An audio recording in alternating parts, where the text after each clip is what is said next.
lakini alichokisema ndicho ambacho kinachotokea. Kwa alichokizungumza kiko sahihi. Yupo sawa alichozungumza. Mbele yako ni Sheikh Shafii. Mimi leo nataka nizungumze naye kwa sababu ni kiongozi wa kiimani Tanzania, mmoja kati ya viongozi pendwa na wanaoaminika sana katika nchi yetu ya Tanzania. Swala kubwa la kuzungumza ni namna ambavyo kiongozi mwenzake wa imani Tanzania, namzungumzia Askofu Gwajima, kwa kile ambacho ameendelea kukizungumza.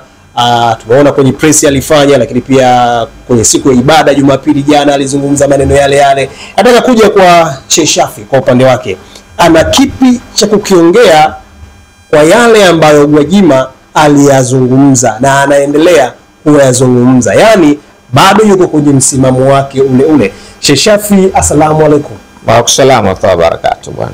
Kwema? Nashukuru Mungu, alhamdulillah.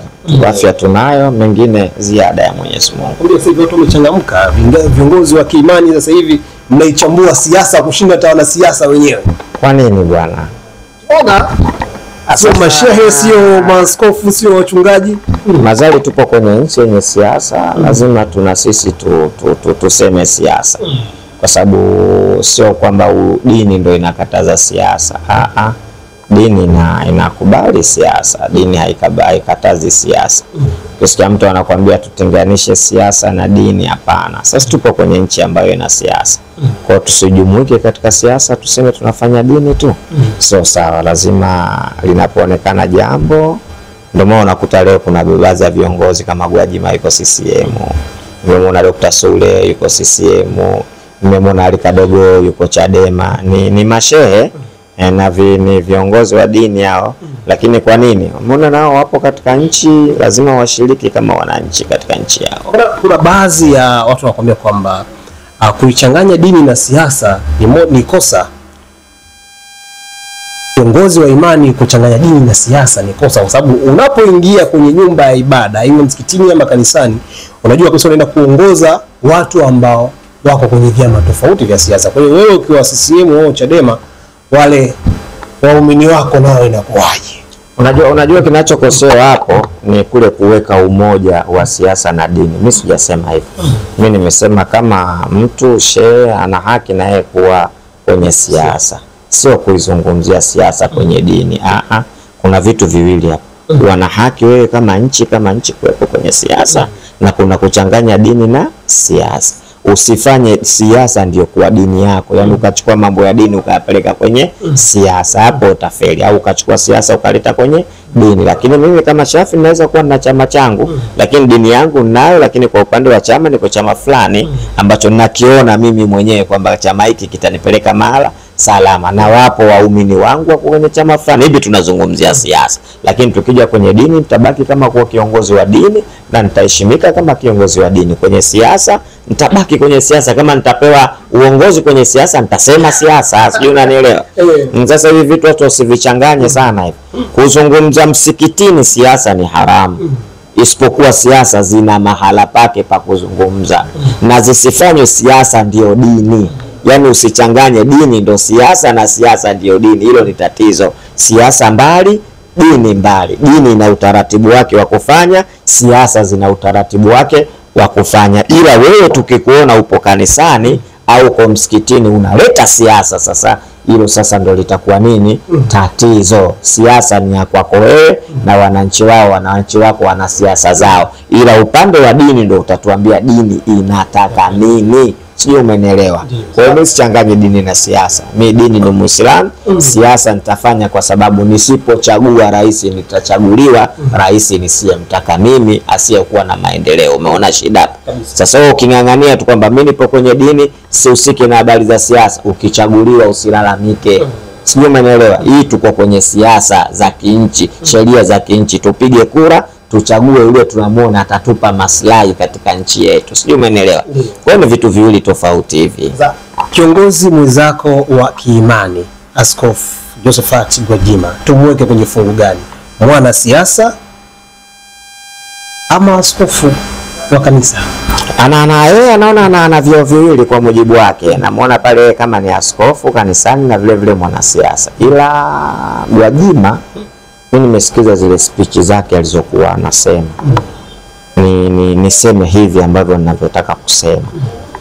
Anachokisema Gwajima huenda kakosea mahala pa kusema. Umenipata Bato? Huenda hakusema mahala palipokuwa sahihi, au hakutumia busara namna ya kusema, tuwashumu hivyo, lakini alichokisema ndicho ambacho kinachotokea.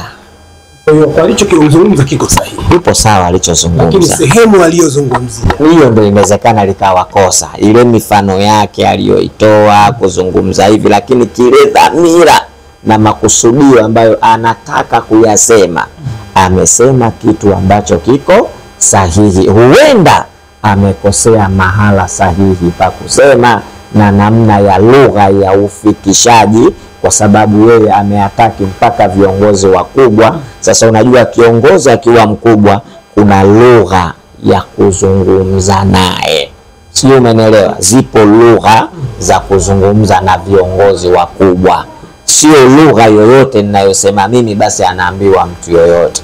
Kwa hiyo inawezekana katika ufikishaji wake amefikisha mahala ambapo sio sahihi katika ufikishaji. Unajua Bato, kuna kitu mimi naweza nikafanya kikawa kibaya, lakini wewe ukanifikishia vibaya. Manake mimi kama vile unanizalilisha kwa mimi ninavyojiona kwamba huyu mbona ananizalilisha. Unaona, pale ndio kosa sasa linaingia. Lakini unaweza ukasema kile kitendo cha haki ambacho umekisema, lakini ukakikosea kitendo kikatia doa to kwa namna ya ule ufikishaji wako unaofikisha, pale ndo linakuwa kosa. Lakini ukizungumzia Gwajima kuhusu watu kutekwa, hakuna asiyejua kwamba watu wanatekwa. Kuhusu watu kupotea, hakuna asiyejua. Hivyo ndio vitu ambavyo havizungumza.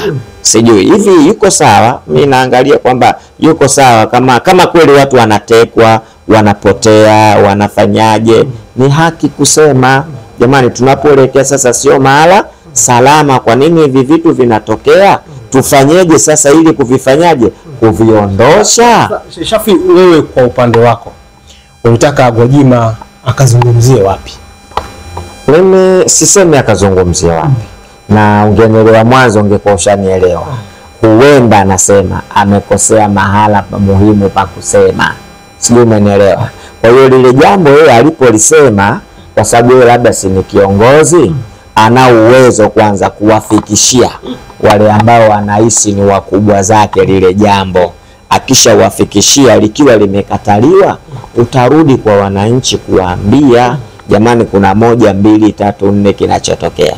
Lakini namna yeye alivyozungumza, kwa tafsiri inaonekana kwamba pale kuna kitu sitomfahamu baina ya hawa na hawa. Kwa hiyo akaamua sasa kulibomoa lile jambo lenyewe lilivyo, kama vile jana alivyomsikia anasema wewe Talimba sijui nani wewe usinifatefate nitakubomoa. Umeona ndio umeona ile neno ile nitakubomoa. Unaona hii kauli nitakubomoa sio kauli nzuri, kwamba nitakubomoa, kwa maana kwamba kumbe kuna watu wanajua watu wanachokifanya, wanajuana nyewe wanafanya nini, ila kwa sababu kuna msigano kidogo hapa ndio tunasema sasa tutafanyaje, tutabomoana. Kwa hiyo mimi niseme anachokizungumza ni haki, lakini huenda hakutumia lugha nzuri katika kufanyaje, kukisema. Umenielewa? Lakini kwa sababu kama watu kutekwa, kweli watu wanatekwa, watu wanapotea, sisi wote wa Tanzania tunaliona hilo. Lakini je, unaposemea pale ndio mahala sahihi pa kusemea? Lakini je, unasema vile kwa nadhari iliyotoka moyoni au unasema kwa sababu ya kubomoana? Hiyo nalo ni tatizo. Lakini maneno kama neno yapo sawa, wala hamna shida. Naona kwamba watu wapo wanapitia shida ambazo Gwajima amezungumza. Sipo Gwajima alichozungumza, unasema ukweli ule ambao waliosema, lakini huenda amekosea mahala pa kufanyaje, pa kufikishia. Lakini kile anachokisema kutekwa, ametoa mifano kibao, ni kweli. Na inawezekana sasa haya mambo yanafanyika, inawezekana yenyewe serikali haihusiki na hilo. Inawezekana kwamba kuna watu wakati fulani wanafanya haya mambo, lakini swali ambalo la kujiuliza ambalo nimsikia Gwajima anasema, ikiwa kwamba watu mambo haya yanafanyika na serikali haitambui, yani inawasaka na wao, basi tutakuwa tumevamiwa, kwamba kuna watu wanafanya uchochezi mkubwa sana katika nchi yetu, na inawezekana yanafanyika kwa kumwharibia mtu fulani, kwa kufanya hivi, Kwa hiyo kwa pamoja watu washirikiane kulimaliza hili swala. Sio swala zuri kweli kusema kweli. Leo kifika mahala mtoto wangu mimi katekwa nitajisikiaje? Mimi nimetweka watoto wangu watajisikiaje? Lakini tusimame katika haki, tusimame katika sheria, tusimame katika katiba. Mimi na imani haya yote yatafanyaje? Yatamalizika. Na kila mtu tusimame kwa Mungu kwamba mimi nikimfanyia bato hiki Mungu ataniambiaje? Mimi nikimfanyia kitu fulani hiki Mungu ataniambiaje? Wakati unatazama madaraka yako duniani, usisijahau madaraka yako. Kuna maneno unajua yanasema kwamba ingekuwa cheo maadama lighairi kama waswala ilaika, lau kama cheo kingekuwa kinadumu kisingekufikia wewe. Maneno ujue matamu sana. Yani cheo kama kingekuwa kinadumu wewe usingekipata. Maana iko ulichokalia iko nyuma walishafanyaje? Washapita wenzio walikalia na wewe utakiacha. Lakini yote na yote tukumbuke kwamba kuna siku tutarudishwa kwa Mwenyezi Mungu. Walikuwepo marais hapa, Nyerere amerudi kwa Mwenyezi Mungu, Mwinyi amerudi kwa Mwenyezi Mungu, Mkapa amerudi kwa Mwenyezi Mungu, Magufuli amerudi kwa Mwenyezi Mungu. Wanakwenda kuulizwa namna walivyoongoza nchi zao, walizoongoza vipi. Kwa hiyo kila kiongozi ajue ana jukumu la kulinda wananchi wake, na Mungu atamuuliza wananchi ikiwa wamedhurika, wamefanyaje hivi.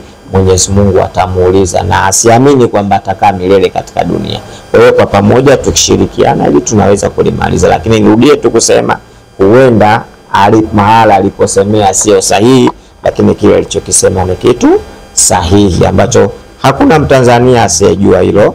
Anaona vyombo vya habari vinatoa huyu kafanya hivi, huyu kafanya hivi, huyu kafanya hivi, vinaonekana kabisa hivyo vyombo vya habari vinatoa na kila mtu anasoma. Basi tuangalie namna gani linaweza kudhibitiwa hili jambo ili nchi yetu isiingie nini? Isiingie doa, isiingie dosari. Na tunakwenda katika uchaguzi, tutende haki, anayeshinda apewe. Mama juzi ametangaza hana mgombea aliyemtuma. Kwa hiyo watu wapambane wenyewe, watu onyeshe. Unajua Kenya aliwasikia wanashauriana kujadili bunge letu, lakini sasa tusiwajadili wale bwana, sababu mimi sidhani kama wanajielewa. Wametutukana sana, matusi makubwa. Sasa leo ukifikiria sana unaona ni matusi makubwa. Tanzania kwa mbunge ni kumaliza kujua kusoma na kuandika. Hivi mtu anaweza kwenda bungeni akazungumza habari ya maendeleo? Wakatushangaa kwamba wamemteua CAG ambaye anafanya kazi ya kuleta mahesabu ya serikali, kudhibiti hesabu za serikali. Anawaletea pale kwamba tumeibiwa kiasi hiki tuyakize, lakini mwisho wa siku CAG ataitwa bungeni kuonywa, ataitwa bungeni kuambiwa hapo hivi kudhalilishwa. Sasa wanatuuliza hiyo kweli wana akili yao? Kwa nini wasidumu na wananchi wakamwambia CAG nani katuibia hela zetu, nani na nani, ili tukajua tunafanya nini. Lakini inshallah kwa uwezo wa Mungu tutatoka. Mimi naamini 2025 watu wachukue fomu. Alafu sasa ujue sasa hivi watu wanachokosea, wananchi wa sasa hivi wa Tanzania sio wale. Yaani sasa hivi watu wameshafunguka akili. Kwa hiyo kama kiongozi ukifanya jambo lifikirie hilo jambo unavyolifanya, sio wale. Lakini kuwaongoza wa Tanzania simple sana. Wa Tanzania kuongoza asisi hatuna makuu. Ukituwekea shule bure, ukafanikiwa kutuwekea hospitali bure, umeshatumaliza. Miundombinu ya barabara nini shule. Hiyo hata tuhitaji kwa sasa. Kwa shule, asisi shule na hospitali tu. Yaani katika kitu ambacho kinatuumiza sana. Hasa wale wananchi walia chini, kama vile kwenda hospitali mtu anayela kumwona daktari 15,000, sio kufanya hivi, kufanya vile vitu vigumu sana. Yaani ukifanikiwa ukiviondoa vile, afu kuambia Tanzania sasa hospitali ni bure. I say yani hiyo bwana, hiyo utaongoza nchi mpaka utasema. Ndio sio kwamba huenda kuna wabunge wengine wameshagundua huenda 2025 hii hawatarejea tena bungeni. Si unajijua kwa vile ulivyofanya 2024-25 kwamba wewe umefanya nini, ndio unagundua kwamba hapa mimi bwana hapa siwezi kurudi. Na ndani ya chama ukoje, unajua kabisa mimi hapa bwana siwezi kurudi. Wao wanakuambia kujilipua huko kwa Gwajima, naye kashagundua kwamba mimi ni ngumu kurejea, kwa hiyo ngoja nitafute namna. Watu wasema hivyo. Yaani hiyo namna anaitafuta kwa nani sasa? Naona kabisa kama mimi kurejea tena katika jimbo langu ni mtihani. Sidhani kama ana kilio, lakini mimi siwezi kuzungumzia hiko. Mimi nazungumzia kile alichokisema tu kile. Nasema tena kwamba akasema maneno ya haki, lakini labda akakosea mahala pa kufanyaje, pa kusemea. Lakini alichokisema kile ndio ilivyo, kakosea mahala pa kusemea, labda nidhamu ya kusema ndio imekuwa tatizo. Ile nidhamu ya kusema, utaratibu wa kusema ndio umekuwa tatizo. Lakini kusema kwamba kuna baadhi ya vitu alivyovisema ni vya kweli kabisa, kwamba kasema kimetokea, na ukiangalia kweli kimetokea, labda nidhamu. Najua ukizungumza na wakubwa unahitajika kuwe na nidhamu, mama kana itakavyokuwa, wala usijifanyie jabali wala nini, una chochote cha kulingia. Umeelewa maana ya Gwajimanization? Mimi sijaelewa maana hiyo, na nilimsikia Gwajima katafsiri kwamba ujasiri sijui nini, sijui mtu jasiri. Sawa, Mungu kama ndio hivyo, Mungu ampe uwezo wa kusema. Kama ndio hivyo, ampe ujasiri wa kusema, lakini kubwa zaidi ni kwamba taifa letu liendelee kuwa na amani kama kawaida. Yaani mimi nasema watu wote wanachokifanya sawa, tukubaliane kwa pamoja, lakini tusivunje amani ya nchi. Jamani, amani sio mchezo kabisa. Amani hao watu waseme. Alafu mimi nikwambie kitu bado usichokijua, haya yote yanatokea kwa sababu ya demokrasia ya Mama Samia. Kwa uhuru wa Mama Samia. Japo watu wanamuona sio mtu wa maana yule, lakini mimi nakwambia mama mtu wa maana kabisa. Wewe vuta fikira wakati wa Magu. Nani alikuwa analeta fyoko hapo? Watu walikimbia hii nchi. Wakaondoka zao huko, walikimbia kabisa. Kaondoka zao. Wakati wa mama watu wamerudi. Baada ya kurudi siasa nchi kulikuwa hakuna. Akawaambia fanye tena. Mama kuna siku anazungumza anasema CCM wakanipinga wenzangu, mnaona unawaachia watu wacha kukute. Lakini akasema katiba inakubali siasa, fanyeni. Katiba inakubali maandamano, fanyeni, ila tusitukanane. Sasa ile demokrasia mama aliyoitoa sasa ndio hii sasa. Hii ni demokrasia. Ndio maana Gwajima anasema hii ndio demokrasia. Anasema anafanya hivi, tumekosea hapa, kimetokea hiki. Wakati wa Magu uwezo kusema haya maneno. Lakini sasa mama kwa sababu kaiachia demokrasia, watu wanasema uhuru wa kuongea, waache waongee na sisi tujibu. Umeona hapo? Sasa mtu asiyemuelewa mama anamwona kama mama vile anavunji demokrasia. Yeye ndio anaitoa ile demokrasia watu waseme. Wakati wa Magu hakuna alikuwa anasema hapa. Watu walikimbia nchi hapa. Lakini mama kairudisha ile demokrasia. Semeni mnavyoweza na sisi tuseme. Kwa hiyo CCM wanapaswa wao kusema na wao.